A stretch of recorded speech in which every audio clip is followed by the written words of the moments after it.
এখন দেখেন কি হয়েছে, আজকে যদি বিএনপি ক্যান্ডিডেট হইতো, আওয়ামী লীগ কী বলেছে উপজেলার নির্বাচনে, যেন একটা স্থানীয় সরকার নির্বাচন, কিন্তু স্থানীয় সরকার শুনতে খুব গাল ভরা, যে স্থানীয় সরকার ওখান থেকে আসবে। বাংলাদেশের স্থানীয় সরকারের যে কনসেপ্টটা, এটা একদম খুবই মানে একটা হাস্যকর কনসেপ্ট। হাস্যকর কেন? এখানে একজন লোক ইলেক্টেড হয়ে আসতেছে, স্থানীয় সরকার মন্ত্রণালয়ের একটা প্রশাসনিক একটা আদেশে সেই ইলেক্টেড ব্যক্তিরা কিন্তু নিষ্ক্রিয় হয়ে যেতে পারে, বাতিল হতে পারে, স্থগিত হতে পারে, অনেক কিছু হতে পারে ইলেক্টেড লোকটা। তো একটা মানুষ যাকে ভোট দিয়ে বানিয়েছে তাকে সরকার বিকল করে দিল। তো এই যে সিস্টেমটা, এই সিস্টেমটা কোনো স্থানীয় সরকার বলাটাই বরং আমি মনে করি যে তাদেরকে অপমান করা হয়। এটা হলো আমার বিবেচনা। সেরকম একটা সরকার, সেরকম একটা নির্বাচনেও ধরেন যদি এখন বিএনপি অংশ নিত, তাহলে তো ওখানে ধানের শীষে প্রার্থী থাকতো। কারণ আপনার প্রতীক তো সরকারিভাবে আইন করে বন্ধ করা হয় নাই, কিন্তু প্রতীক আছে। যদি ধানের শীষে থাকতো, আপনার কি মনে হয় যে আওয়ামী লীগ বলতো যে নৌকা মার্কার দরকার নাই, আমি নৌকা মার্কার দিব না?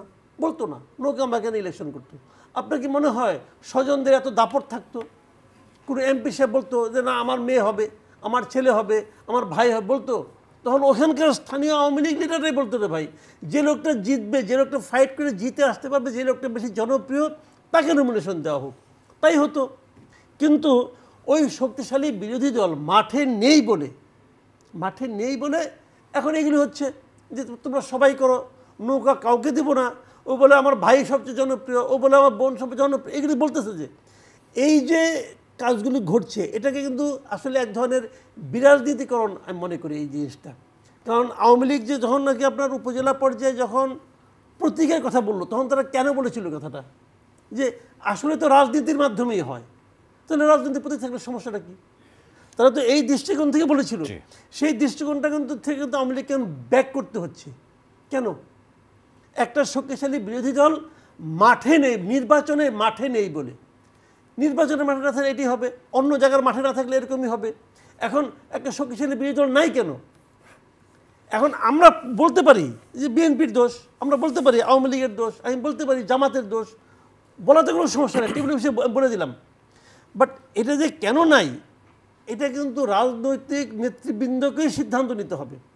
আপনি কি কখনো শুনেছেন এই যে সংসদ নির্বাচন হয়ে গেল আমাদের, এখন স্থানীয় সরকার নির্বাচন হচ্ছে, বিএনপি কেন নির্বাচনে আসছে না, অথবা বিএনপি কি করলে আসবে?